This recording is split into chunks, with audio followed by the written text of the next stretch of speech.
Assalamualaikum warahmatullahi wabarakatuh. Perkenalkan, nama saya Rahmawati Safitri, NIM 22202037. Di sini saya akan menjelaskan hasil ujian tengah semester mata kuliah Fiqh Islam. Soal ujian tengah semester. Jelaskan dasar-dasar pernikahan dalam Islam. 2. Jelaskan kewajiban istri terhadap suami dan sebaliknya, keluarga dan permasalahan suami istri. 3. Jelaskan pengertian faraid atau mawaris, latar belakang mensyariatkan faraid, beberapa hal yang berhubungan dengan harta warisan, sebab-sebab waris mewaris, sebab-sebab tidak mendapatkan warisan dan rukun dan syarat waris mewarisi. 4. Jelaskan ada beberapa ahli waris atau zabil furud dan asobah serta pengertian aul dan rod, hukum aul dan rod, ahli waris dan asobah dan pendapat para ulama tentang aul dan rod. 5. Jelaskan A. Pengertian wasiat, hibah dan wakaf. B. Dasar-dasar hukum wasiat. C. Hibah dan wakaf. D. Hukum wasiat. E. Hibah. F. Wakaf.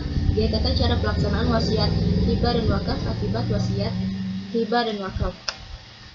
Penyelesaian. 1. Dasar-dasar pernikahan ada dua, yaitu Al-Quran dan As-Sunnah.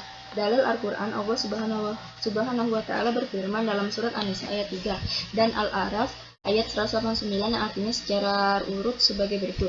Dan jika kamu tidak akan berlaku adil terhadap anak yatim, maka kawinlah perempuan-perempuan lain yang kamu senangi, 2, 3 atau 4. Dan jika kamu takut tidak akan berlaku adil, cukup satu orang.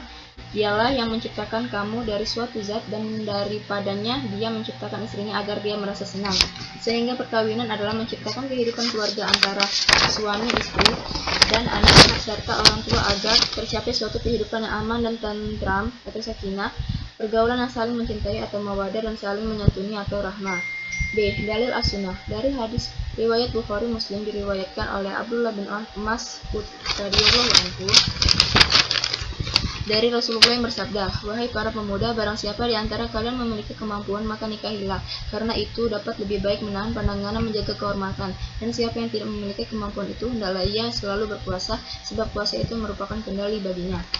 Nomor 2. Kewajiban istri terhadap suami. A. Taat dan patuh kepada suami. Islam mewajibkan istri taat patuh kepada suaminya karena suami adalah pemegang amanat orang tua istri yang telah dilimpahkannya ketika ijab dari wali, dan suami telah menerima amanat itu ketika melafazkan tabul. B. Istri menjaga nama baik suami. Seorang istri harus selalu memelihara nama baik suaminya, apalagi pada waktu suami sedang tidak di rumah. Jika istri melalaikan kewajiban ini, maka ia telah berkhianat pada suaminya. C. Tidak memasukkan seseorang ke dalam rumah tanpa izin suami. Untuk menghindari kecurigaan atau prasangka yang tidak baik, seorang janganlah memasukkan orang lain, laki-laki lain, ke dalam rumah tanpa seizin suami. Sedangkan saum sunat saja, si istri mesti izin dahulu pada suami. D. Menghormati suami. Seorang istri wajib menjaga perasaan suami dengan cara tetap memelihara kesopanan dan pandai berterima kasih atas segala kebaikan suaminya. E. Jangan meminta sesuatu melebihi kesanggupan suami. Memberikan nafkah itu memang kewajiban seorang suami kepada istrinya, tetapi tentu ada batas kemampuan yang dimiliki oleh suami. Oleh karena itu, seorang istri yang baik ia memahami kesanggupan suaminya. F. Amanat terhadap harta dan ikhlas memelihara anak. Ada orang sengaja menitipkan anak-anaknya kepada orang lain karena dia kurang percaya kepada istrinya, sehingga istri tidak dapat menjaga amanat dari suaminya. Oleh sebab itu Nabi SAW memerintahkan kepada para istri untuk menjaga rumah dan memelihara anak-anak suaminya. Kewajiban suami terhadap istri. A. Memberikan kebutuhan pokok antara lain sandang, pangan, dan pakaian. B. Bergaul dengan istri secara baik-baik, memelihara tata krama dalam pergaulan kemanusiaan. C. Memberikan nafkah batin. Selain wajib memberikan nafkah lahir, seorang suami juga wajib memberikan nafkah batin seperti memberikan hak istri di tempat tidur jika tidak dilakukan berarti suami telah berbuat aniaya terhadap istri. D. Tidak boleh membuka rahasia istri kepada orang lain. Islam melarang membuka aib seseorang kepada orang lain karena tindakan itu menimbulkan kebencian dan kedengkian. E. Memperkuat kekeluargaan. Pernikahan tidak hanya mengikat hubungan antara suami istri saja, tetapi lebih jauh telah mempersatukan dua keluarga yang berbeda latar belakang, pendidikan, budaya, bahasa, atau adat istiadat. F. Memelihara keluarga dalam keimanan. Suami wajib menjaga, membina, dan mengusahakan agar iman istrinya bertambah. G. Suami wajib adil atas istri-istrinya. Permasalahan suami istri. 1. Masalah keuangan. Ketika suami istri terlibat konflik keuangan, perselisihan merupakan simbol perbedaan nilai tentang uang. Di masa ekonomi yang sulit, tekanan keuangan dapat menyebabkan stres. Pasangan sangat terpengaruh tentang uang kemungkinan lebih sering bertengkar. 2. Masalah dengan anak. Anak memang anugerah dalam rumah tangga. Kehadiran anak membawa kebahagiaan bagi pasangan suami istri. Namun memiliki anak membuat tekanan rumah tangga bertambah. Mengasuh anak membutuhkan lebih banyak tanggung jawab dan perubahan peran. 3. Terlalu sibuk. Masalah ini bisa muncul akibat jadwal yang terlalu sibuk. Pasangan yang terlalu sibuk tidak merasakan terhubung satu sama lain. Mereka tidak punya waktu untuk menghabiskan waktu bersama. 3. Faraid atau kewarisan ialah bentuk jamak dari farido, berasal dari kata fardo, artinya takdir atau ketentuan. Menurut istilah syariah adalah bagian yang telah ditentukan bagi ahli waris. Latar belakang disyariatkan faraid. Kondisi Indonesia masih banyak kaum muslimin yang menganggap sepele hukum waris sehingga banyak terjadi perselisihan tentang pembagian harta waris. Sebelum meninggal membuat wasiat yang berisi pembagian waris yang mendurhakai hukum Allah Subhanahu wa taala, seperti kebun untuk si A, rumah untuk si B, padahal si A dan si B adalah ahli waris yang seharusnya dibagi menurut hukum waris yang telah ditentukan Allah Subhanahu wa taala. Sebab turunnya perintah pembagian warisan merupakan jawaban atas peristiwa yang menimpa istri Sa'ad ibnu Rabi yang melapor kepada Rasulullah SAW atas tindakan paman putrinya yang mengambil seluruh harta peninggalan suaminya sehingga dia tidak dapat membiayai putrinya. Beberapa hal yang berhubungan dengan harta warisan. 1. Dikeluarkan zakatnya 2,5% hartanya. Allah Subhanahu wa taala berfirman, ambillah zakat dari sebagian harta mereka, dengan zakat itu kamu membersihkan dan mensucikan. 2. Dikeluarkan biaya pengurusan jenazah. 3. Ditunaikan wasiatnya. 4. Melunasi hutangnya. Sebab-sebab waris mewarisi. 1. Perkawinan. 2. Kekerabatan. 3. Wala. Wala ialah orang yang memerdekakan hamba sahaya. Ia berhak mewarisi harta mantan hamba sahaya itu sesuai dengan hadis Nabi Shallallahu Alaihi Wasallam. Sesungguhnya hak wala itu untuk orang memerdekakan. Hadis riwayat Muslim. 4. Hubungan Islam. Sebab-sebab tidak mendapat warisan. 1. Perbudakan. Ialah seorang hamba sahaya tidak dapat mewarisi karena dianggap tidak cakap hukum. 2. Pembunuhan. Orang yang membunuh itu tidak dapat mewarisi terhadap terbunuh. 3. Berlainan agama. Orang kafir tidak mewarisi orang Islam. Demikian sebaliknya, meskipun di antara mempunyai hubungan nasab berlainan agama, dengan demikian seorang muslim tidak mewarisi dari orang kafir, dan seorang kafir tidak mewarisi dari seorang muslim. 4. Berbeda negara. Setiap warga negara wajib tunduk patuh pada perundang-undangan negaranya dan melarang pewarisan terhadap warga negara asing. 5. Murtad. Orang yang keluar dari agama Islam atau murtad itu tidak mendapat warisan.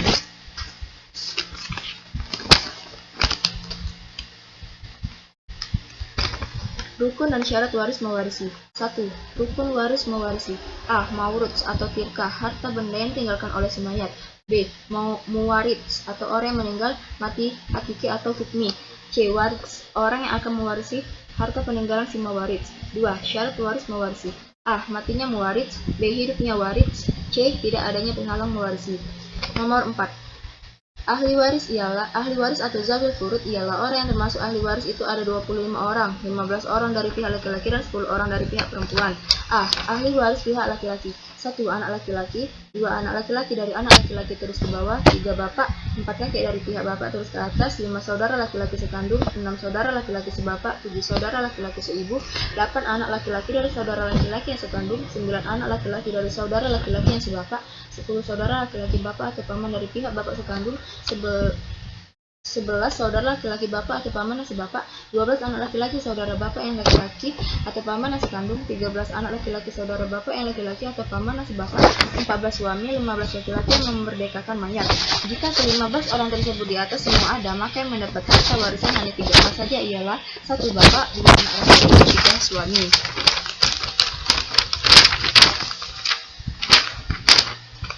B. Ahli waris pihak perempuan. 1. Anak perempuan. 2. Anak perempuan dari anak laki-laki terus ke bawah. 3. Ibu. 4. Ibu dari anak. 4. Ibu dari bapak atau nenek. 5. Ibu dari ibu atau nenek terus ke atas. 6.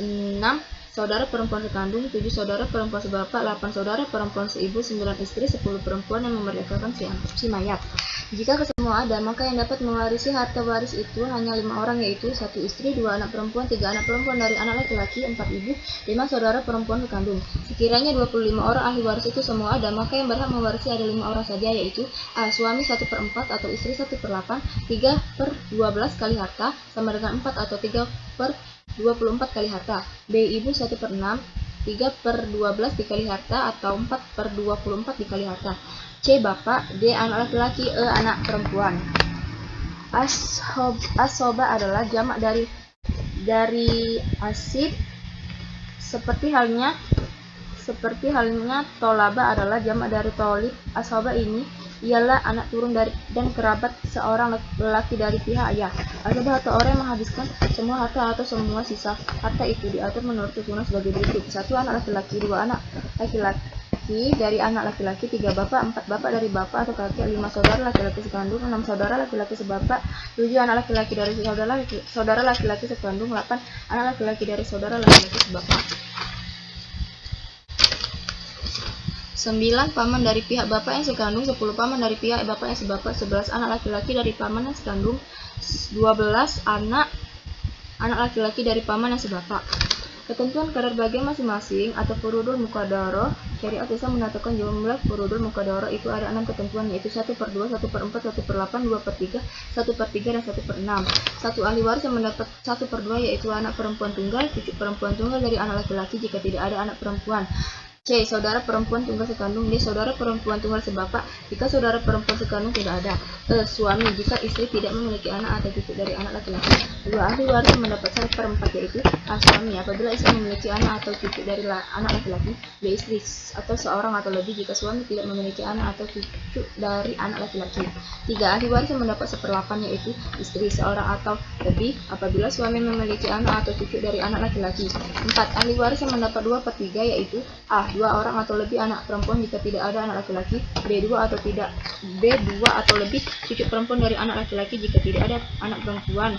C. 2 orang atau lebih saudara perempuan sekandung. D. 2 orang atau lebih saudara perempuan sebapak. 5 ahli waris yang mendapat 1/3 yaitu A. Ibu apabila meninggal tidak memiliki anak atau cucu dari anak laki-laki dan tidak memiliki saudara baik kandung sebapak si ibu. B. 2 orang atau lebih saudaranya seibu atau laki-laki atau perempuan.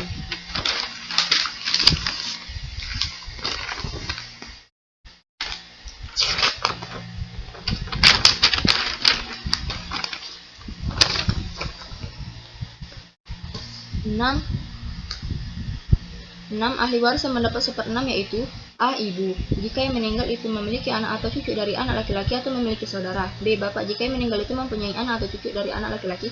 C. Nenek.